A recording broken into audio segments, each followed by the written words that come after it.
বন্যায় এখন পর্যন্ত ২৭ জনের প্রাণহানি, আবারও পানি বেড়েছে লক্ষ্মীপুর, নোয়াখালীতে। ফেনীর ৬ উপজেলায় পরিস্থিতির উন্নতি হলেও তলিয়ে আছে রাস্তাঘাট, ঘরবাড়ি।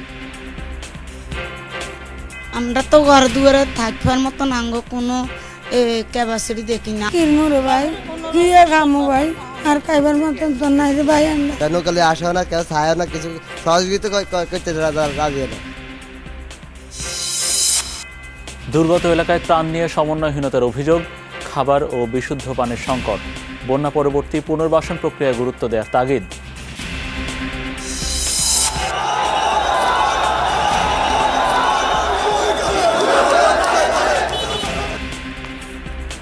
হত্যা মামলায় ইনুর ৭ ও মেননের ৬ দিনের রিমান্ড মঞ্জুর।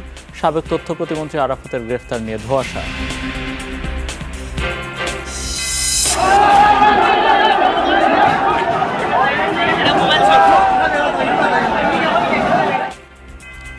বিরতি দিয়ে আবারও সংঘর্ষ হবিগঞ্জের মিরপুর ইউনিয়নে। ২০ গ্রামে ছড়িয়েছে মারামারি, বিবাদের কারণ এখনও জানা যায়নি। সক্ষমতার চেয়ে কম উৎপাদন হচ্ছে শিল্প কারখানাগুলোয়, ক্ষতি পোষাতে প্রায় ২,০০০ কোটি টাকা ঋণ চান পোশাক মালিকরা। লক্ষ্মীপুরে মানুষের একমাত্র আতঙ্কের নাম পানি। সেই যে এসেছে, ভাসিয়ে দিয়েছে সবকিছু, নামার কোনো লক্ষণ নেই। ফেনী, নোয়াখালী থেকে নেমে আসা পানিতে নতুন করে প্লাবিত হচ্ছে লক্ষ্মীপুরের আরও এলাকা। জীবন এখানে পড়েছে এখন দুর্বিষহ অবস্থায়। আনিস কবিরকে সাথে নিয়ে লক্ষ্মীপুর থেকে তাজনুর ইসলাম জানাচ্ছেন বিস্তারিত। ছবি তুলেছেন রাকিবুল ইসলাম। ভীষণ রকম অভিমান করে বসে আছে কপতি। অভিমান যে ভাঙাবে সেই কপত বসে খানিক দূরে। জলবন্দি এই সময়ে হয়তো সেও দারুণ বিরক্ত। তাদের দেখভাল করা বাড়ির মালিক ঘর ছেড়েছেন আরও দিন কয়েক আগে।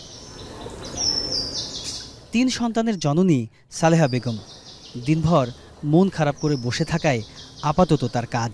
আতঙ্ক, দুশ্চিন্তা, এই বুঝি ঘরে ঢোকে পানি। কই ঘরের সামনে এটা তো উঠানের মধ্যে যদি এত পানি হয়, ঘরে কোন সময় পানি চলে গিয়ে, এই চিন্তা আর কি সবসময়। সরকারি হিসাব বলছে লক্ষ্মীপুরের ৯০% এলাকা এখন প্লাবিত। প্রতিদিন বন্যার তীব্রতা বাড়ছে নিয়ম করে।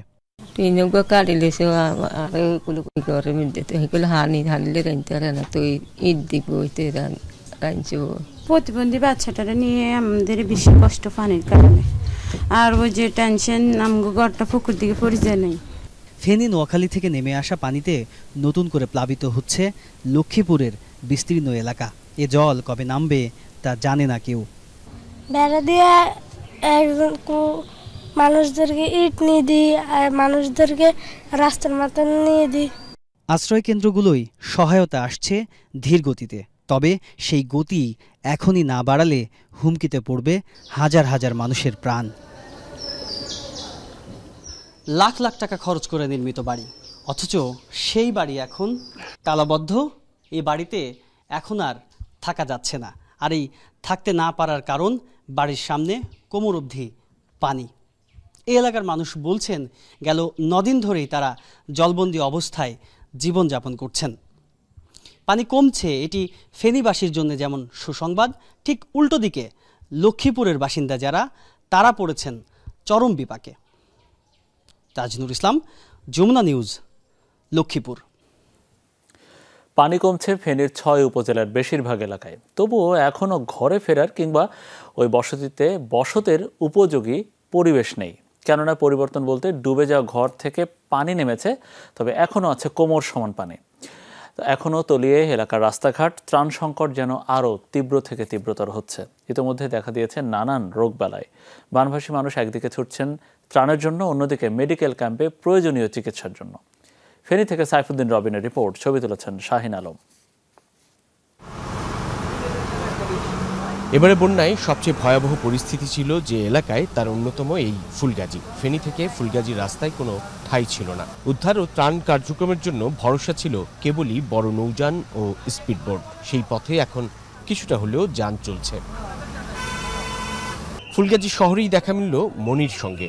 ভিক্ষা করেই জীবন নির্বাহ তার। যে পথে হেঁটে হেঁটে, যে বাড়ি সব ঘুরে ঘুরে তিনি ভিক্ষা করতেন, সে সবই তো ভেসে গেছে বানের জলে। তার মতো এমন আশ্রয়হীন এখনো এই অঞ্চলের বেশিরভাগ মানুষ। নহলে কিরমু রে ভাই কি খামু ভাই আর খাইবার মতন তো নাই রে ভাই আমরা আমার নিজের বাসা থাকতে পারি না, এতটুকু জল আসছে। পানি স্যার দুঃখে আছি, সুখে নাই। যেসব বাইরা ত্রাণ নিয়ে আসছে বিভিন্ন সোসাইটি থেকে, আমরা তাদের কাছে চিরকৃতজ্ঞ। তবে ত্রাণগুলো ডিস্ট্রিবিউট অনেক অনিয়ম হচ্ছে। এই মেডিকেল ক্যাম্পে ভিড় বাড়ছে। বন্যা পরবর্তী নানান রোগ ব্যাধি শুরু হয়েছে বানভাসী মানুষের। এ যেন মরার উপর খাড়ার খাঁ। পানিবাহিত যে রোগগুলো আছে, বিশেষ বাচ্চা, শিশুরা, বৃদ্ধরা এটাতে বেশি আক্রান্ত হচ্ছে আর কি। বাচ্চা বমি হচ্ছে, জ্বর, এরপরে পা ক্ষত হয়ে গেছে। মঙ্গলবার দুপুরে ফুলগাজীতে ত্রাণ বিতরণ কার্যক্রম ও মেডিকেল ক্যাম্প পরিদর্শনে আসেন নৌবাহিনী প্রধান অ্যাডমিরাল মোহাম্মদ নাজমুল হাসান। জানান, বন্যা দুর্গত এলাকায় ত্রাণ সহায়তা অব্যাহত রাখতে হবে। পুনর্বাসন এবং পুনর্নির্মাণের বিষয়টা দীর্ঘমেয়াদী এবং সেখানে আর্থিক সংস্কারের বিষয়টাও জরুরি ত্রাণ সরবরাহের চাইতে আরও অনেক বেশি ব্যয়বহুল। এই ব্যাপারে আমার বিশ্বাস সরকারিভাবে একটা সমন্বিত সিদ্ধান্ত হবে। ফেনীর ৬ উপজেলার প্রায় সবকটিতেই এখনো নির্দিষ্ট কিছু এলাকা তলিয়ে আছে। তবে নামতে থাকা পানিতে বেশি ক্ষতিগ্রস্ত এখন দাগনভূঞা ও ফেনী সদর উপজেলা।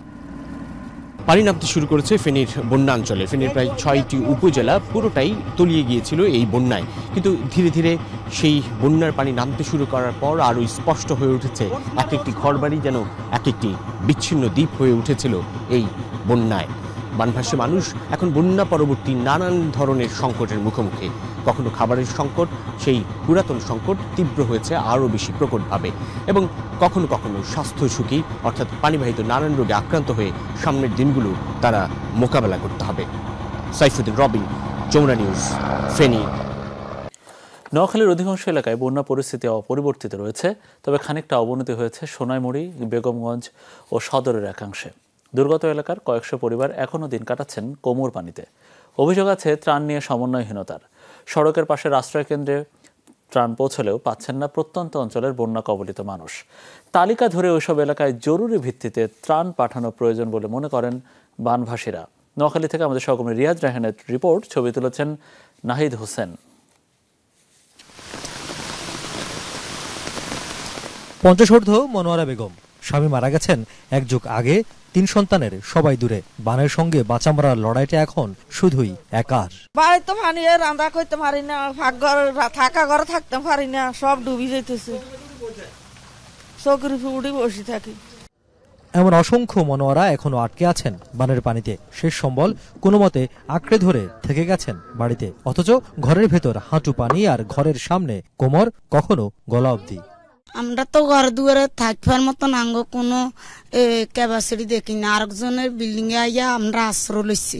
এখন আমরা হাঁপ জোক এগুলোর ভিতরে কষ্ট করে থাকতেছি, কি করম, যাইবে তো আমাদের কোনো আশ্রয় নাই।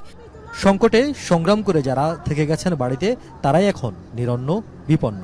ত্রাণ তো দূরে থাক, খোঁজ খবর নেন না কেউ। খাওয়া দাওয়ার তো সমস্যা, বাপ অসুস্থ করে, তারপরে ছাগল যে কতদিন ঘাস খাইতে পারে না। আমরা এই যে পানির মধ্যে ডুব দিয়ে আছে, আমাদেরকে কেউ কিছু দেয় না, কেউ দেখতেও আসে না, কেউ জিজ্ঞাসা করে না, কেন কালে আসে না, কেউ ছায় না, কিছু সহযোগিতা করতে রাজি না। ত্রাণের সঙ্গে তেরেসমাদি শব্দটা বোধ হয় এখন খুব যায়, কারণ কেউ 10 বার, কেউ একবারও না। অবশ্য কারণও বের করেছেন স্থানীয়রাই। বলছেন সিন্ডিকেটের ভূত চেপেছে নৌকার মাঝিদের মাথায়। বন্যার দুঃসময় নৌকার যারা মাঝি তারা অতিরিক্ত বাড়াচ্ছে। মনে করেন যেখানে 20 টাকা নেওয়ার দরকার ওইখানে নেয় 100 টাকা, যেখানে নেওয়ার দরকার 100 টাকা এখানে নেয় 1000 টাকা। বানের তোড়ে ভেসে যাওয়ার আগে যারা আশ্রয় কেন্দ্রে উঠেছেন তাদের অবশ্য খুব একটা সমস্যা নেই, তবে অধিকাংশ আশ্রয় কেন্দ্রেও যেতে হচ্ছে পানি ডিঙ্গিয়ে। প্যারাসিটামল, স্যালাইন, ম্যাট্রিল যেগুলো এখন বেশি দরকার আর কি, এগুলো আমরা চেষ্টা করছি, যতটুকু পরিমাণ দেওয়ার চেষ্টা করছি। বন্যা কবলিত এলাকায় বেড়েছে চুরি ডাকাতি, তাই তো গলা পানিতে থাকলেও অনেকেই বাড়ি ছেড়ে যেতে চাচ্ছেন না অন্যত্র। ঘর দুয়ারে মানে ঘর দুয়ারে এখন কে আসেনি, সব তো ব্যাগে যান বাসা চলতেছে, ইয়ে হওয়ার সরে হাতে সব লেগেছে। ওই টানা রোদ থাকলে অল্প সময়ের মধ্যে বন্যা পরিস্থিতির উন্নতি হবার সম্ভাবনা আছে বলে জানান দায়িত্বপ্রাপ্ত দপ্তরের কর্মকর্তারা। নোয়াখালীর বন্যা দুর্গত এলাকায় সবচেয়ে বড় সমস্যা হচ্ছে ত্রাণ বিতরণ। অর্থাৎ স্থানীয়রা বলছেন কোনো সমন্বয় না থাকার কারণেই প্রকৃত দুর্গত যারা বা প্রত্যন্ত অঞ্চলে যারা তারা ত্রাণ পাচ্ছেন না। আর তাই স্থানীয় প্রতিনিধির মাধ্যমে যদি জেলা অথবা উপজেলা প্রশাসনের একটি সমন্বয় দল করা যায়, সেই দল ঠিক করবে কোথায় কোথায় ত্রাণ এখনো পৌঁছায়নি বা প্রত্যন্ত অঞ্চলে কিভাবে সহজে ত্রাণ পৌঁছানো যায়। কারণ যারা দূর থেকে আসছেন তারা সহজে জানতে পারছেন না কোথায় পেয়েছে আর কোথায় পায়নি। আর সেই সমন্বয় যদি করা যায় তাহলেই যারা ভুক্তভোগী রয়েছেন তাদের কাছে ত্রাণ পৌঁছানো সম্ভব। রিয়াজ রায়হান, যমুনা নিউজ, সোনাইমুড়ি, নোয়াখালী। বন্যা দুর্গত প্রত্যন্ত এলাকায় ত্রাণ পৌঁছানো গেছে এমন দাবি করেছেন ত্রাণ ও দুর্যোগ উপদেষ্টা। দুপুরে সচিবালয়ে বন্যা নিয়ে ব্রিফিংয়ে তিনি এ দাবি করেন। এ সময় বৈষম্য বিরোধী ছাত্র আন্দোলনের সমন্বয়করা জানান, তাদের গণত্রাণ কার্যক্রমে দেশের মানুষের যে অবদান তা সুষ্ঠুভাবে বণ্টন করা হচ্ছে। আর এনজিও প্রতিনিধিরা বন্যা পরবর্তী পুনর্বাসন প্রক্রিয়াকে গুরুত্ব দেওয়ার তাগিদ দিচ্ছেন। এ সময় সশস্ত্র বাহিনীর পক্ষ থেকে উপস্থিত প্রতিনিধি বলেন, উদ্ধার তৎপরতা, ত্রাণ ও মেডিকেল সেবায় বাহিনীর 2240 জন সদস্য নিরলস কাজ করে যাচ্ছেন। দেশের পূর্বাঞ্চলের মানুষের কাছে পাহাড়ি ঢল থেকে আসা বন্যা নিয়মিত ব্যাপার নয়। তবে এবারের ভয়াবহ বন্যা ঐক্যবদ্ধভাবে মোকাবেলা করছে পুরো জাতি। বন্যা নিয়ে সচিবালয়ে যৌথ সংবাদ সম্মেলনে সাংবাদিকদের প্রশ্নের জবাব দেন উপদেষ্টা। বলেন, বন্যায় 11 জেলার 56 লক্ষাধিক মানুষ ক্ষতিগ্রস্ত হয়েছেন, প্রাণহানি 27 জনের। আর দুর্গম এলাকা এখন আর নাই। আমরা সকল জায়গায় ত্রাণ পৌঁছাতে পেরেছি। উপর থেকে পানি নিচের দিকে নেমে যাচ্ছে বলেই কিছু কিছু জায়গা নতুন করে প্লাবিত হচ্ছে। সেই সমস্ত জায়গাতে সব রানিং পানি খুব দ্রুত নেমে যাবে বলে আমরা আশা করছি। কথা বলেন বৈষম্য বিরোধী ছাত্র আন্দোলনের প্রতিনিধিরাও। বলেন, বিবেকবান মানুষের সহায়তায় তারা দুর্গতদের জন্য কাজ করে যাচ্ছেন। সমন্বয় করে ত্রাণটা যাতে উপযুক্ত ব্যক্তি এবং উপযুক্ত যারা আসলে যাদের ত্রাণ প্রয়োজন তাদের কাছে যাতে পৌঁছে যায়, সেই ব্যাপারটি আমরা নিশ্চিত করছি। নগদ অর্থ কালেকশন হয়েছে 5,73,99,690 টাকা। বিকাশ, নগদ এবং রকেট এগুলোর মাধ্যমে আমাদের প্রায় 60 লক্ষ টাকার মতো আমাদের এসছে। প্রায় 15,000 স্যানিটারি ন্যাপকিন দিয়েছি সাহায্যে, স্কোয়ারের সাহায্যে। এরকম অন্যান্য ব্যাংক কন্ট্রিবিউট করেছে, অন্যান্য ব্যাংক এগিয়ে আসছে। So this is other feature যে আমরা কথা বলছি এনজিওরা, কিন্তু কন্ট্রিবিউট করছে অনেকেই। এই সংবাদ সম্মেলনে সশস্ত্র বাহিনীর পক্ষ থেকেও গণমাধ্যমের সাথে কথা বলা হয়। প্রশংসা করা হয় দুর্যোগে জাতির ঐক্য দেখে। বর্তমানে বন্যা দুর্গত এলাকায় 21টি ক্যাম্পে সশস্ত্র বাহিনীর 2240 জন সদস্য মোতায়েন রয়েছে। বন্যার্তদের সহায়তায় সশস্ত্র বাহিনীর 18টি মেডিকেল টিম কাজ করে যাচ্ছে। একটি ফিল্ড হাসপাতাল স্থাপন করা হয়েছে। 147টি বিভিন্ন ধরনের নৌযান, 15টি হেলিকপ্টার ও 7টি পরিবহন বিমান ব্যবহার করা হচ্ছে। সংবাদ সম্মেলনে কথা বলেন মাঠের সংবাদকর্মী। নোয়াখালীর বন্যা দুর্গত এলাকা থেকে সংবাদ সম্মেলনের জুমে যুক্ত হন যমুনা টেলিভিশনের সিনিয়র রিপোর্টার রিয়াজ রায়হান।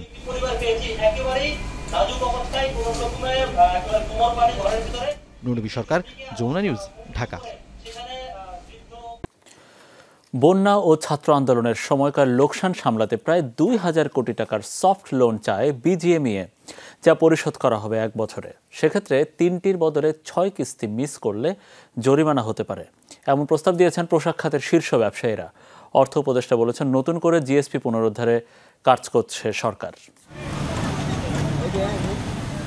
অন্তর্বর্তী সরকার দায়িত্ব নেয়ার প্রায় 1 মাস হতে চললেও ব্যবসায়ীদের শঙ্কা কাটেনি। পোশাক খাতে অর্ডার কমে যাওয়ার দুশ্চিন্তা, মাঝে কিছুদিন ইন্টারনেট বন্ধ থাকায় একরকম যোগাযোগ বিচ্ছিন্ন ছিলেন বিদেশি ক্রেতারা, ব্যাহত কাঁচামালের সরবরাহ, চলমান অস্থিরতায় এলসি আর শ্রমিকদের বেতনের টাকা দিতেও ব্যাংকে ধর্ণা দিতে হচ্ছে ব্যবসায়ীদের। এসবের সমাধান জানতে মঙ্গলবার অর্থ ও বাণিজ্য উপদেষ্টা শরণাপন্ন ব্যবসায়ীরা। প্রথমে বিজিএমইএ এবং পরে শীর্ষ ব্যবসায়ী নেতাদের সাথে আলাদা বৈঠকে বিদেশি ক্রেতাদের সাথে যোগাযোগের সর্বশেষ পরিস্থিতি জানতে চান ডক্টর সালেহ উদ্দিন আহমেদ। জবাবে ব্যবসায়ীরা জানান, সক্ষমতার চেয়ে কম উৎপাদন চলছে অনেক কারখানায়। নিরাপত্তার শঙ্কায় অর্ডার নিয়ে ভিয়েতনাম, কম্বোডিয়ায় চলে যাচ্ছেন বায়াররা। 15-16-17 দিনের মধ্যে প্রোডাকশন বন্ধ ছিল, যার ফলে ফ্যাক্টরিগুলি তাদের ডকুমেন্ট হয়তো অন টাইম ব্যাংকে দিতে পারবে না। এই জন্যেই প্লাসের পাশাপাশি ফ্লাডের কারণে আমাদের 4-5 দিন অনেক এক্সপোর্ট যেতে পারে নাই। অন টাইম হয়তো ডকুমেন্ট পাবে না, ব্যাংকে নেগোশিয়েট করতে পারবে না। এই সমস্ত কারণ মিলেই আমরা একটা সহযোগিতা চেয়েছি। ডক্টর ইউনূস মানে একটা ব্র্যান্ড সারা বিশ্বে। তো ওনার এই ইমেজকে কাজে লাগিয়ে ইউএসএ সহ ইউতে আমাদের যে মেইন এক্সপোর্ট ডেস্টিনেশন সেখানে এই সুবিধাগুলি নেওয়া, ইউএস মার্কেটে ডিউটি ফ্রি অ্যাক্সেস নেওয়া, এগুলি নিয়ে আমরা কথা বলেছি এবং উনি এই ব্যাপারে কাজ করছেন। পুলিশ আস্তে আস্তে ইফেক্টিভ হচ্ছে, ইন্ডাস্ট্রিয়াল পুলিশ ইফেক্টিভ হচ্ছে এবং র্যাবকেও তারা কাজে লাগাবে, মানে কম্বাইনভাবে বলছে আপনাদের লেভেল থেকে আপনারা সবার সাথে যোগাযোগ করে আমাদেরকে সহযোগিতা করেন। এ সময় উপদেষ্টা জানান ব্যবসা বান্ধব পরিবেশ নিশ্চিতে সব সহায়তা করবে সরকার, বাড়ানো হবে কারখানার নিরাপত্তা। এলসি তাড়াতাড়ি ইস্যু করা, জিনিসপত্র আটকে না থাকে পোর্টে এয়ারপোর্টে, এগুলি করতে পারবে ব্যবসা করার জন্য যারা সব। তবে আমি বলেছি এদেরকে প্লিজ আপনারা ব্যবসা করবেন ট্রান্সপারেন্ট, সৎ হিসেবে, আন্ডার দ্য টেবল কোনো ট্রানজ্যাকশন যেন না। এর আগে যুক্তরাজ্যের হাইকমিশনার সারাহ কুকের সাথে বৈঠক করেন অর্থ উপদেষ্টা, জানান পাচার হওয়া অর্থ ফিরিয়ে আনতে সহায়তা করবে দেশটি।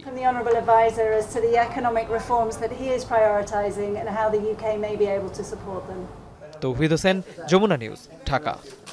ছাত্র জনতার আন্দোলনে নিউ মার্কেট এলাকায় পুলিশের গুলিতে নিহত ব্যবসায়ী আব্দুল ওয়াদুদ হত্যা মামলায় জাসদ সভাপতি ও সাবেক মন্ত্রী হাসানুল হক ইনুকে 7 দিনের রিমান্ডে নেওয়ার আদেশ দিয়েছেন আদালত। আর আদালত থানার গার্মেন্টস কর্মী রুবেল হত্যা মামলায় দ্বিতীয় দফায় ওয়ার্কার্স পার্টির সভাপতি রাশেদ খান মেননকে 6 দিনের রিমান্ড দেওয়া হয়েছে। বিকেলে ঢাকার মেট্রোপলিটন ম্যাজিস্ট্রেট আদালতে পৃথক শুনানি শেষে 2 বিচারক তাদের রিমান্ড মঞ্জুর করেন। দেশের বড় দুটি বাম দলের প্রধান 2 নেতা রাশেদ খান মেনন ও হাসানুল হক ইনুকে আদালতে উপস্থিত করার আগেই জোরদার করা হয় নিরাপত্তা ব্যবস্থা। বিকেল 5টার কিছু পরে তাদের আদালতে তোলা হয়। এ সময় বিক্ষুব্ধ আইনজীবী জনতা তাদের শাস্তির দাবি জানিয়ে বিক্ষোভ করেন। অনেকে ইনু ও মেননের উপর চড়াও হন। ভিড় সামাল দিতে হিমশিম খেতে হয় আইন শৃঙ্খলা বাহিনীর সদস্যদের। শুনানির শুরুতে ছাত্র জনতার উপর নির্বিচারে গুলি চালানোর ঘটনায় সাবেক প্রধানমন্ত্রীর সহযোগী হিসেবে তাদের দুজনের 10 দিনের রিমান্ড মঞ্জুর করার আবেদন করে পুলিশ। উভয় পক্ষের শুনানি শেষে বিভিন্ন মেয়াদে তাদের রিমান্ড মঞ্জুর করেন আদালত। এই হত্যা মামলায় আমরা আশা করছি এরা যেহেতু পরিকল্পনাকারী হিসাবে, ষড়যন্ত্রকারী হিসাবে, সহায়তাকারী হিসাবে, মদতদাতা হিসাবে তারা অপরাধের সঙ্গে তারা জড়িত এবং তাদের সর্বোচ্চ শাস্তি হবে। মামলায় যথেষ্ট তথ্য উপাত্ত না থাকা সত্ত্বেও রিমান্ড দেয় অসন্তোষ জানান আসামিপক্ষের আইনজীবী। রিমান্ডের যে যুক্তিগতা থাকার কথা, উপাদান থাকার তার কিছুই নেই। আমরা এই রিমান্ডে আমরা সন্তুষ্ট না, তারপরও বিজ্ঞ আদালতের প্রতি এবং আইনের প্রতি আমরা শ্রদ্ধাশীল। এর আগে নিউ মার্কেট থানার আব্দুল ওয়াদুদ হত্যা মামলায় 5 দিনের রিমান্ডে ছিলেন ওয়ার্কার্স পার্টির সভাপতি রাশেদ খান মেনন। রাব্বি সিদ্দিকী, যমুনা নিউজ, ঢাকা। সাবেক তথ্য সম্প্রচার প্রতিমন্ত্রী মোহাম্মদ আলী আরাফাতকে আটক করার খবর ছড়িয়ে পড়ে মঙ্গলবার। তবে আইনশৃঙ্খলা রক্ষাকারী বাহিনীর দায়িত্বশীল কেউ তা সত্যতা নিষেধ করেনি। ফলে আটকের বিষয়টি নিয়ে সৃষ্টি হয় ধোঁয়াশার। ডিএমপি গণমাধ্যম ও গণসংযোগ শাখা জানিয়েছে, এখন পর্যন্ত মোহাম্মদ আলী আরাফাতকে আটকের কোনো তথ্য পুলিশের কাছে নেই। এদিকে বিভিন্ন গণমাধ্যমের খবরে বলা হয়, রাজধানীর গুলশান এলাকা থেকে আলী আরাফাতকে আটক করা হয়েছে। তবে এই খবরের সত্যতা জানতে ডিবি ও ডিএমপির সিনিয়র কর্মকর্তাদের সাথে যোগাযোগ করা হলে তারা এ বিষয়ে কোনো তথ্য দেননি। গত 5 আগস্ট শেখ হাসিনা সরকার পতনের পর থেকে পলাতক রয়েছেন মোহাম্মদ আলী আরাফাত। তিনি 2023 সালের জুলাইয়ে ঢাকা 17 আসনের উপনির্বাচনে প্রথমবার এমপি হন। সবশেষ গত 7 জানুয়ারি তিনি পরবর্তী দ্বিতীয় দফায় এমপি হন এবং দায়িত্ব পান তথ্য মন্ত্রণালয়ের। হবিগঞ্জের বাহুবল উপজেলার মিরপুর ইউনিয়নের দুপক্ষের মধ্যে মঙ্গলবারও ব্যাপক সংঘর্ষ হয়েছে। দেশীয় অস্ত্র নিয়ে অন্তত 20টি গ্রামের মানুষ মারামারিতে জড়ায়। এতে আহত হয়েছেন শতাধিক মানুষ। সংঘর্ষ থামলেও এলাকার পরিস্থিতি থমথমে।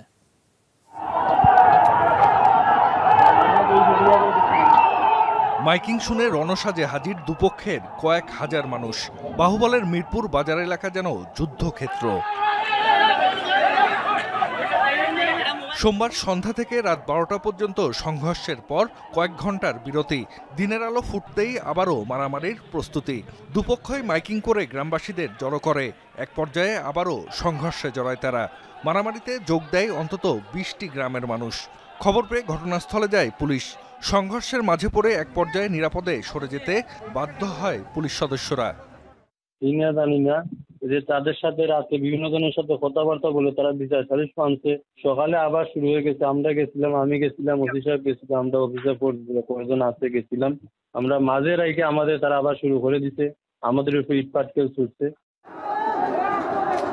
স্থানীয়রা জানায় সোমবার লামাতাসি গ্রামের আলফু মিয়ার সাথে বানিয়াগাঁও গ্রামের জহুরুল মিয়ার কথা কাটাকাটি হয়। কেউ বলছেন পাওনা টাকা নিয়ে বাকবিতণ্ডা, আবার কেউ বলছেন নারী ঘটিত বিষয় নিয়ে তাদের মধ্যে তর্ক হয়। এক পর্যায়ে দুপক্ষের লোকজনের মধ্যে সংঘর্ষ শুরু হয়। 5 ঘন্টা ধরে মারামারির পর সালিশ বৈঠকে সমঝোতার মাধ্যমে তা থামে। তবে মঙ্গলবার সকালে আবারও ছড়ায় উত্তেজনা। কয়েক ঘন্টা সংঘর্ষের পর খবর পেয়ে ঘটনাস্থলে যায় সেনাবাহিনী। পরে পরিস্থিতি অনেকটা নিয়ন্ত্রণে আসে। আহতদের বিভিন্ন হাসপাতালে চিকিৎসা দেয়া হচ্ছে। জাহিদ হাসান, যমুনা নিউজ।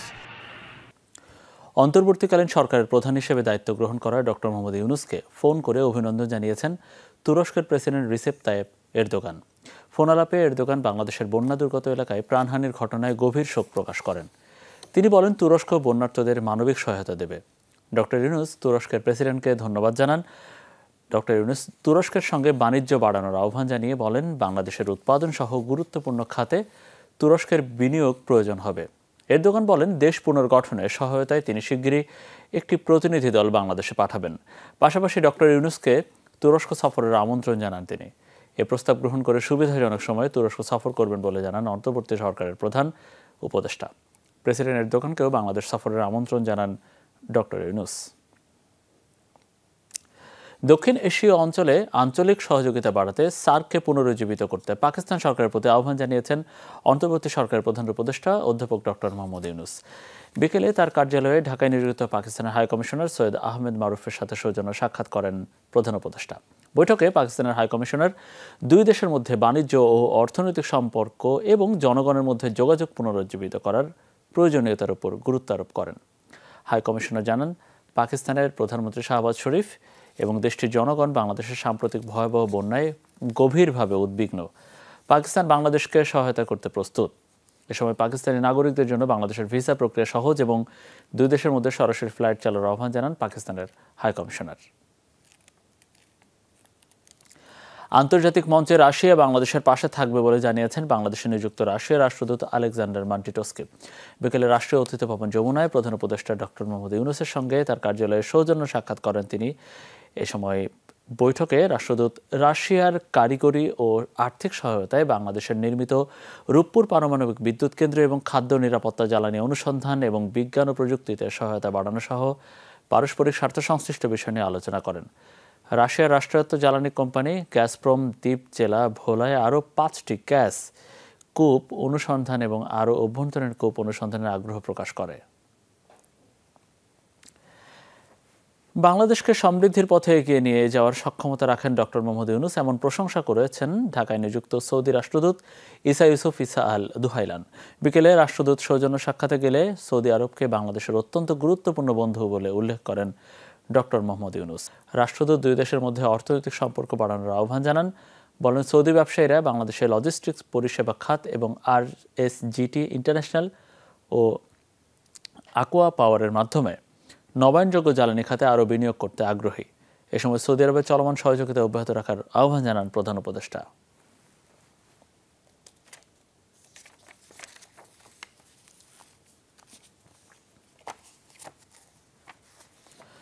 গেল 16 বছরে আইনশৃঙ্খলা রক্ষাকারী বাহিনীর হাতে যত গুমের ঘটনা ঘটেছে তা তদন্তে কমিশন গঠন করেছে সরকার।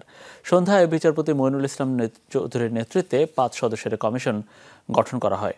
বিচারপতি মইনুল ইসলাম চৌধুরী ছাড়াও কমিশনে আরও রয়েছেন অবসরপ্রাপ্ত বিচারপতি ফরিদ আহমেদ শিবলি, মানবাধিকার কর্মী নূর খান, সাজ্জাদ হোসেন ও ব্র্যাক বিশ্ববিদ্যালয়ের শিক্ষক নাবিলা ইদ্রিস।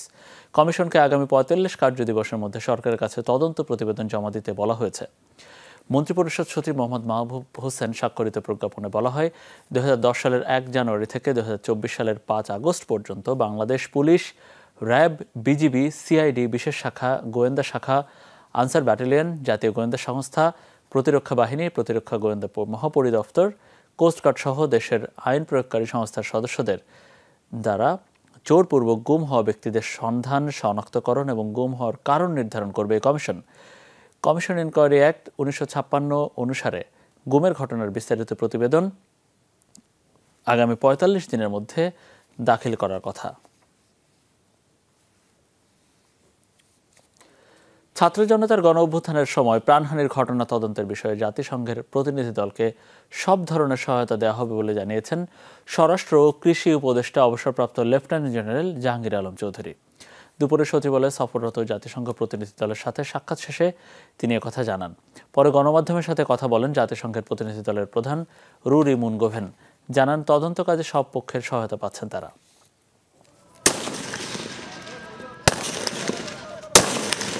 জুলাই ও আগস্ট মাসে ছাত্র জনতার গণ অভ্যুত্থানে প্রাণহানির ঘটনা ঘটে। জাতিসংঘের হিসাবে সেই সংখ্যা ৬৫০। সরকারিভাবে হতাহতের তালিকা করা হচ্ছে, যদিও গণমাধ্যমগুলোর হিসাবে প্রাণহানির সংখ্যা ৭৫৭। সেই গণহত্যার তদন্তে অন্তর্বর্তীকালীন সরকারের আহ্বানে ২১ আগস্ট জাতিসংঘের ৩ সদস্যের প্রতিনিধি দল ঢাকায় আসে। এই তথ্যানুসন্ধান কাজের সার্বিক সহায়তার বিষয়ে স্বরাষ্ট্র উপদেষ্টার সাথে বৈঠক করে প্রতিনিধি দল। আন্দোলন চলাকালে যে হত্যাকাণ্ডের ঘটনা ঘটেছে সে বিষয়ে আমরা ইতিবাচক আলোচনা করেছি। আমাদের তথ্যানুসন্ধান বেশ ভালোভাবেই চলছে। ছাত্র জনতা, সরকার সবাই আমাদের কাজে সহায়তা করছে।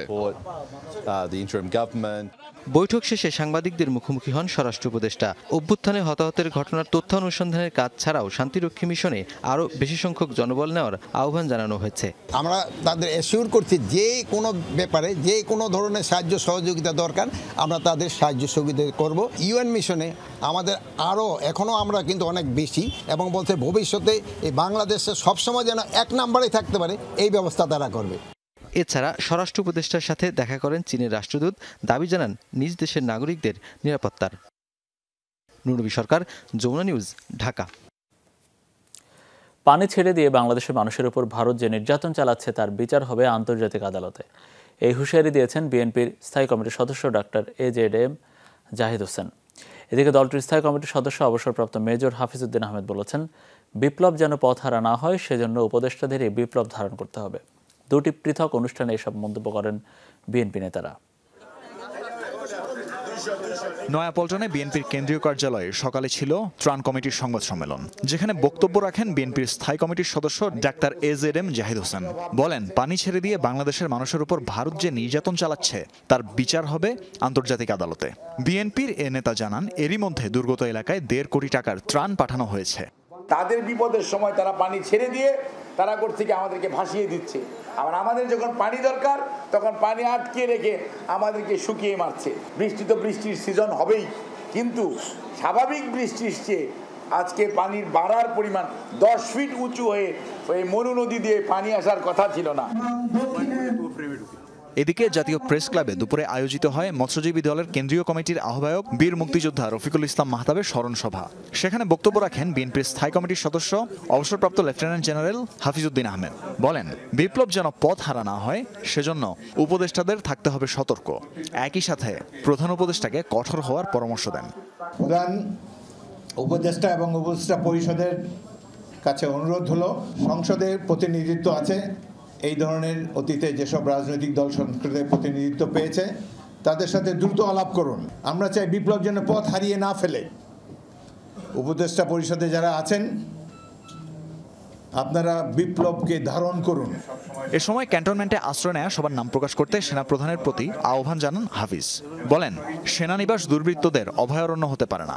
বাংলাদেশের সাথে বন্ধুত্ব চাইলে শেখ হাসিনাকে ফেরত পাঠাতে ভারতের প্রতিও আহ্বান জানান বিএনপির এই নেতা। খুনি সরকারের প্রধানকে বাংলাদেশে ফেরত পাঠিয়ে দেন। আপনারা যদি বাংলাদেশের সাথে বন্ধুত্ব চান। তানভীর মৌসুম, যমুনা নিউজ, ঢাকা। ঢাকা বিশ্ববিদ্যালয়ের নতুন উপাচার্য ডক্টর নিয়াজ আহমেদ খান কাজে যোগ দিয়ে বলেছেন, প্রথম কাজ হবে বাংলাদেশের শিক্ষা কার্যক্রম শুরু এবং ন্যায্যতার ভিত্তিতে হলগুলো চালু করা। ছাত্র জনতার আন্দোলনে যারা জীবন দিয়েছেন এবং ত্যাগ স্বীকার করেছেন তাদের প্রতি কৃতজ্ঞতা জানান অধ্যাপক নিয়াজ আহমেদ খান।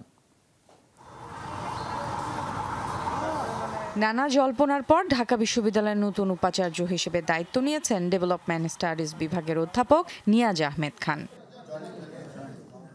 দেশের ক্রান্তি লগ্নে একেবারে সাদামাটাভাবেই দায়িত্ব নিলেন এই শিক্ষক। নবনিযুক্ত উপাচার্যকে স্বাগত জানান কর্মকর্তা কর্মচারী সহ বিভিন্ন বিভাগের শিক্ষকরা। পরে সাংবাদিকদের ভিসি ডক্টর নিয়াজ আহমেদ খান বলেন, শিক্ষার্থীরা যে ভরসা করে তাকে দায়িত্ব দিয়েছে তা আন্তরিকভাবে পালনের চেষ্টা করবেন। দেশের কিছু ভালো কাজ করার আমাদের বিশ্ববিদ্যালয়ে একরকম অচলাবস্থা। আমাদের আপনাদের সবাইকে নিয়ে প্রথম যে দু একটা কাজ করতে চাই সেটা হচ্ছে বিশ্ববিদ্যালয়ের একাডেমিক কার্যক্রম শুরু করা। তারা কিন্তু কঠিন রকম শারীরিক এবং মানসিক একটা ট্রমার মধ্যে দিয়ে গেছেন। আমাদের একটা প্রধান কাজ হবে মানুষের এই ট্রমাটা মোকাবেলা করবার জন্য সহযোগিতা করা। নিজেকে নির্দলীয় দাবি করে ভিসি বলেন, ভবিষ্যতেও রাজনীতি করার ইচ্ছে নেই তার। কোনো দলীয় কর্মকাণ্ডের সাথে কোনো সময় জড়িত ছিলাম না, আর এই পরিণত বয়সে নতুন করে আবার দলীয় কর্মকাণ্ড শুরু করব এরকম কোনো ইচ্ছা কিংবা দূরবর্তী কোনো আকাঙ্ক্ষাও আমার নেই। আমি পেশাজীবী মানুষ, যদ্দূর পারি আপনাদের সহযোগিতায় আমার নানা সীমাবদ্ধতার মধ্যে এই বিশ্ববিদ্যালয়ের আপনারা যেরকম সবাই আছেন আমাকে সাথে নিয়ে কাজ করার চেষ্টা করব।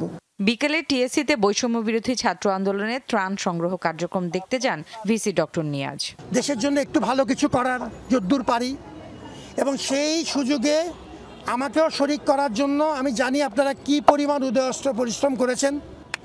আন্তরিকতার সাথে আপনাদের পাশে থাকতে রাজি আছি। আমি কোনোরকম লম্বা পরিকল্পনা নিয়ে পদ আঁকড়ে থাকার কোনো মানসিকতা নিয়ে আসিনি। Farhana Nancy, Jamuna news, Dhaka. ঢাকা বিশ্ববিদ্যালয়ের হলগুলোতে গণরুম সংস্কৃতি থাকবে না। শিক্ষার্থীদের অধিকার নিশ্চিতে বিশ্ববিদ্যালয় কেন্দ্রিক একটি প্ল্যাটফর্ম জরুরি। টিএসসিতে ত্রাণ সংগ্রহ কার্যক্রম পরিদর্শন শেষে এমন মন্তব্য করেছেন ঢাকা বিশ্ববিদ্যালয়ের নবনিযুক্ত উপাচার্য নিয়াজ আহমেদ খান। সন্ধ্যায় টিএসসিতে কাজ করা স্বেচ্ছাসেবকদের সাথে তাদের কাজ পরিদর্শন করেন এবং উৎসাহ দেন তিনি। পরিদর্শন শেষে সাংবাদিকদের সাথে কথা বলেন নতুন ভিসি। জানান, শিক্ষার্থীদের প্রত্যাশার সাথে সামঞ্জস্য রেখে কাজ করে যেতে চান তিনি। এ সময় অন্যতম সমন্বয়ক সার্জিস আলম বলেন, হলে গণরুম, সিট বাণিজ্য, রাজনৈতিক দলের দৌরাত্ম্য, ক্যান্টিন সমস্যায়, লেখাপড়ার পরিবেশ ও শিক্ষকদের রাজনীতি সহ নানা সমস্যা দূর করার দাবি জানান। উত্তরে উপাচার্য বলেন, দ্রুতই সমাধান করা সম্ভব এমন সমস্যা তিনি আগে বন্ধ করবেন, যেগুলো সময় সাপেক্ষ সেগুলোর ব্যাপারেও উদ্যোগ নেবেন। সমস্যা চিহ্নিত সমাধানের প্রক্রিয়া সহজ করতে শিক্ষার্থীদের সাথে নিয়মিত আলোচনা করার আশ্বাস দেন নিয়াজ আহমেদ খান। সার্বিক পরিস্থিতি উন্নয়নে সহযোগিতা চান সকলের। আমরা স্পষ্ট করে জানাতে চাই, বৈষম্য বিরোধী ছাত্র আন্দোলনের পক্ষ থেকে ঢাকা বিশ্ববিদ্যালয়ের হলগুলোতে আমরা আর গেস্ট রুম দেখতে চাই না। আপনারা একটা উদ্যোগ নিয়েছেন, আমাকে বিশ্বাস করে দেখেছেন। আমি যদ্দূর পারি আমার ক্ষুদ্র জ্ঞানে, ক্ষুদ্র সামর্থ্যে, ক্ষুদ্র অভিজ্ঞতায় আপনার পাশে দাঁড়াতে চাই এবং যে কোনো সময় কোনো পরামর্শ দিলে আমি সেটা যদ্দূর সম্ভব আমি আপনার কথা শুনতে চাই এবং সেই পরামর্শ অনুযায়ী কাজ করতে চাই। এদিকে মঙ্গলবার টিএসসিতে বন্যার্তদের সহযোগিতায় সাধারণ মানুষের অনুদানে নগদ 49,51,800 টাকা সংগ্রহ হয়েছে বলে জানিয়েছে বৈষম্য বিরোধী ছাত্র আন্দোলন। সন্ধ্যায় এক সংবাদ সম্মেলনে এই তথ্য জানানো হয়। বন্যার পূর্বাভাস দিতে পারেনি আবহাওয়া অধিদপ্তর, এই অভিযোগ করে সমন্বয়করা বলেন এর জবাব দিতে হবে তাদেরকে। বন্যার্তদের সহযোগিতায় 24টি ট্রাকে 30,000 প্যাকেজ 30,000 পরিবারের জন্য রওনা হয়েছে বলে জানানো হয়। দুর্গম এলাকায় 2,500-এরও বেশি সেনা সদস্য নিয়োজিত আছেন। উল্লেখ করে সমন্বয়করা জানান, কাপড়ের বস্তা দেখে অনেকে গুজব ছড়াচ্ছে যে ত্রাণ যাচ্ছে না। এই তথ্যকে ভুল উল্লেখ করে বলা হয়, কাপড়ের বস্তাগুলো 2-1 দিনের মধ্যে পাঠানো হবে। যেসব দুর্গম এলাকায় ত্রাণ পৌঁছায়নি সেখানে নগদ টাকা দেওয়া হচ্ছে এবং স্থানীয় প্রতিনিধির মাধ্যমে ত্রাণের ব্যবস্থা করা হচ্ছে। চিনি, গুড় ও পানি বিশুদ্ধকরণ ট্যাবলেটের সংকটের কথা উল্লেখ করে ট্যাবলেট ব্যবহারের নিয়ম সবাইকে জানানোর অনুরোধ জানান শিক্ষার্থীরা। উপরে যে বস্তাগুলো রয়েছে এগুলো অনেকেই মনে করছে এগুলো আসলে খাবার, ত্রাণ। আমরা মনে ত্রাণ দিচ্ছি না বা বিতরণ হচ্ছে না। খেলার মাঠের যে গ্যালারি, পুরো গ্যালারি কিন্তু কাপড় দিয়ে একদম ভরে গেছে। তো এইটার কারণে আমরা এক ধরনের বিপদেই পড়েছি, কারণ এত কাপড় আমরা আসলে এই পরিস্থিতিতে কোথায় রাখবো। তো এই ব্যাপারে আমাদের সশস্ত্র বাহিনী সহযোগিতা করবে বলে আশ্বস্ত করেছেন। তারা এই কাপড়গুলোকে তাদের মাধ্যমে পরবর্তী সময়ে যখন কাপড় বা পোশাক পরিচ্ছদের এক ধরনের প্রয়োজনীয়তা দেখা দেবে, তারা এগুলো তাদের মাধ্যমে তারা বিতরণ করবেন। ত্রাণ কার্যক্রমে বিপুল পরিমাণ ওষুধ জমা হয়েছে। কেবলমাত্র ফিল্ড হাসপাতালের চিকিৎসকের পরামর্শে ওষুধ দেওয়া হচ্ছে। টিএসসিতে এক সংবাদ সম্মেলনে এই তথ্য জানিয়েছে বৈষম্য বিরোধী ছাত্র আন্দোলনের স্বাস্থ্য বিষয়ক উপকমিটি। ব্রিফিংয়ে জানানো হয়, একটি কুচক্রী মহল দেশকে অস্থিতিশীল করতে কয়েকটি পক্ষকে একযোগে আন্দোলনে নামাচ্ছে। ওষুধ শিল্পের উৎপাদন ও সরবরাহের কর্মীরাও নানা দাবিতে কর্মবিরতির ভয় দেখাচ্ছে। দেশের এই দুর্যোগের সময় ওষুধ উৎপাদন ও সরবরাহ বন্ধ হলে দেশের মানুষের সমূহ বিপদ হবে। এ সময় আনসার সদস্যরা না থাকায় সব সরকারি হাসপাতাল অরক্ষিত উল্লেখ করে ঢাকা মেডিকেল সহ সব হাসপাতালে স্বাস্থ্য পুলিশের ব্যবস্থার দাবি জানানো হয়। ডাক্তারদের মধ্যে বিশৃঙ্খলার সংখ্যা উল্লেখ করে তাদের দাবি নিয়ে কাজ করার আশ্বাস দেওয়া হয় ব্রিফিংয়ে। দেশের ক্রান্তিলগ্নে স্বাস্থ্যসেবায় যাতে কোনো বিঘ্ন না ঘটে তা নিশ্চিতে অনুরোধ জানানো হয় চিকিৎসকদের। যে বিভিন্ন ওষুধ কোম্পানিগুলো সেইখানে তারা যারা কর্মচারী তারা হচ্ছে স্ট্রাইক ডাকছে যে তারা হচ্ছে ওষুধ সরবরাহ বন্ধ করে দিবে। কেন? তাদের কিছু দাবি মানতে হবে। জাতীয় দুর্যোগের মতো সময়ে যারা ঔষধ সরবরাহ বা ঔষধ উৎপাদন বন্ধ করার পায়তারা চালাচ্ছে তাদের দুরভিসন্ধি যে খারাপ, তাদের মতলব যে খারাপ, এটি আসলে বোঝার জন্য কোনো রকেট সায়েন্সের প্রয়োজন হয় না। আমি সরকারের কাছে অনুরোধ জানাচ্ছি, আপনারা প্রয়োজনে ন্যায়সঙ্গতভাবে যে কঠোর ব্যবস্থা যদি নেওয়া দরকার হয় নেবেন।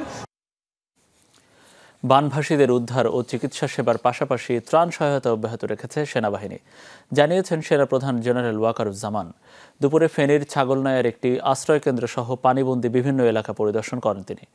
এ সময় সেনাপ্রধান বলেন, এরই মধ্যে পানিবন্দী 21,000 মানুষকে দুর্গম এলাকা থেকে হেলিকপ্টারের মাধ্যমে উদ্ধার করা হয়েছে এবং এই প্রক্রিয়া অব্যাহত আছে।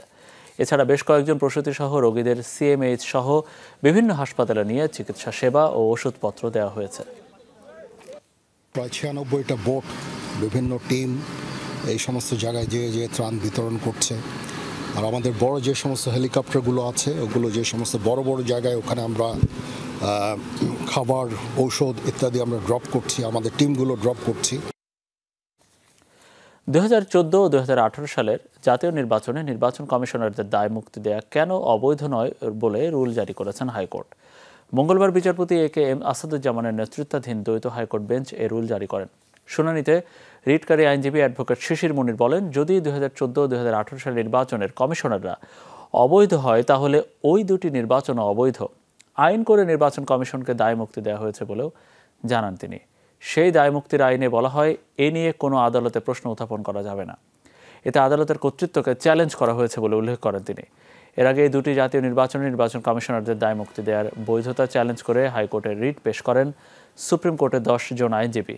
একই সঙ্গে রিটে 2014 ও 2018 সালের নির্বাচনের আগে প্রধান নির্বাচন কমিশনার সহ নির্বাচন কমিশনারদের নিয়োগ নিয়ে প্রশ্ন তোলা যাবে না এমন বিধান বাতিল চাওয়া হয়। যদি ওনাদের নিয়োগের ব্যাপারে বাংলাদেশের হাইকোর্ট ডিভিশন এই মামলা শুনানি অন্তে রুল অ্যাবসলিউট করেন অথবা আমাদের পক্ষে রায় দেন, তাহলে অবশ্যই কনসিকোয়েন্স আকারে নিয়োগের ব্যাপারেই যদি প্রশ্ন উত্থাপন হয়ে থাকে তাহলে নির্বাচনের ব্যাপারে প্রশ্ন উত্থাপন হবে। এটি স্বাভাবিক, রিজনেবল এবং যৌক্তিক। বিভিন্ন দাবিতে বিক্ষোভ করেছে রাজধানীর কুর্মিটোলা স্কুল অ্যান্ড কলেজের শিক্ষার্থীরা। শিক্ষকরাও বেশ কিছু বৈষম্যের অভিযোগ তোলেন। প্রধান শিক্ষক জানিয়েছেন, বিগত কমিটির চাপে সুশৃঙ্খলভাবে প্রতিষ্ঠান চালাতে পারেননি তিনি। ভবিষ্যতে সকলের ন্যায্য দাবি পূরণে সচেষ্ট থাকবেন তিনি।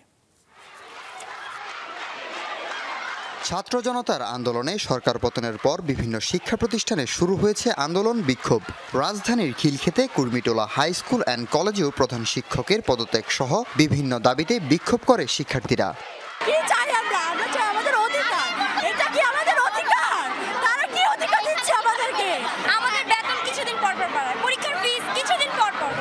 যে আন্দোলনের মাধ্যমে আমরা নতুন বাংলাদেশ পেয়েছি তাকে কিভাবে সে সন্ত্রাসবাদী কার্যকলাপ বলে। আমাদের প্রধান শিক্ষক বলছেন যে উনি এর সাথে দায়ী নয়, এই মেসেজ অন্য কেউ পাঠাইছে। আমরা ওনাদেরকে সময় দিছি কে এই মেসেজ পাঠাইছে তার সঠিক তদন্ত করে আমাদের মাঝখানে প্রকাশ করতে, নয়তো অবিলম্বে পদত্যাগ করতে। আমরা যারা এক সাবজেক্টে ফেল করেছি তাদেরকে 1500 টাকা করে, আর যে 2 সাবজেক্টে ফেল করেছে তাকে 3000, যে 3 সাবজেক্টে ফেল করছে তাকে 4500 টাকা জামানত রেখে এরপর আমাদেরকে পরীক্ষা দিতে দেওয়া হয়েছিল। আর বলা হয়েছিল যে আমরা যদি পাশ করি তাহলে আমাদের এই টাকাগুলো ফেরত দেওয়া হবে। কিন্তু এখন আমাদের টাকা নিয়ে তারা পালিয়ে গেছে, এখন আমাদের টাকার কি হবে? শিক্ষার্থীদের পাশাপাশি চাকরি স্থায়ী করা, বেতন বৈষম্য দূর করা সহ নানা দাবি তোলেন স্কুলের শিক্ষকরা। আজকে আমরা মাস্টার্স পাস করে আমাদেরকে 9000 স্কেল দেয় এবং এর বাইরে যে সুযোগ সুবিধা এগুলো কোনোটাই আমাদেরকে দেওয়া হয় না এবং কথায় কথায় আমাদেরকে এখান থেকে চাকরি চলে যাবে, চাকরি ছাঁটাই করা হবে, বের করে দেওয়া হবে। তো শুধুমাত্র আমাদের একটি থোক বরাদ্দের মতো একটি নাম মাত্র একটি স্কেল করে বেতন দিচ্ছে। 19 বছর চাকরি বয়স, আসলে এখানে সরকারের সুযোগ সুবিধা, এই সুযোগ সুবিধা যারা এমপিভুক্ত শিক্ষক ওনারা কিন্তু অ্যাভেল করে। আমরা কিন্তু পাই না। আমাদের দাবি আমাদের বেতন বৈষম্য যেন দূর হয়। অধিকাংশ শিক্ষক নন এমপিও, কিন্তু তাদেরকে পর্যাপ্ত সুবিধা যে বৈধ সুবিধা না দেওয়ার কারণে শিক্ষার্থীরা সঠিক সেবা পাচ্ছে না, তাদের মানসম্মত শিক্ষা পাচ্ছে না। এত বছর লাঞ্ছনার পরে এখন যেহেতু আমাদের একটু কথা বলার সুযোগ আসছে, আমরা চাই আমাদের এই বৈষম্যটা দূর হয়ে যাক। শিক্ষার্থী ও শিক্ষকদের অভিযোগ ও দাবির বিষয়ে প্রধান শিক্ষক বলেন, ম্যানেজিং কমিটি ও স্থানীয় আওয়ামী লীগ নেতাদের চাপে তিনি সুষ্ঠুভাবে সব সিদ্ধান্ত নিতে পারেননি। সভাপতিরা বললাম যে আমি স্যার এগুলো তো আমরা জড়াই না, আপনি হেডমাস্টার এদিক দিয়ে আওয়ামী লীগের শাহিন সাহেব, মানে আমাকে এমন প্রেশার যে আমি আমি তখন কি বাচ্চারা বলতে পারি ধরে নিয়ে যাওয়ার জন্য, এটা আমি কীভাবে বলবো? আমি এখান থেকে পারি না। সভাপতি সাহেব বললো যে তাহলে এইভাবে আপনি মেসেজ দেওয়ার ব্যবস্থা করেন, আমি তাহলে আপনি বলে দেন। ন্যায্যতা ও যোগ্যতার ভিত্তিতে ভবিষ্যতে প্রতিষ্ঠান পরিচালিত হবে এমন আশ্বাস দেন তিনি। হাসিবুল করিম, যমুনা নিউজ, ঢাকা।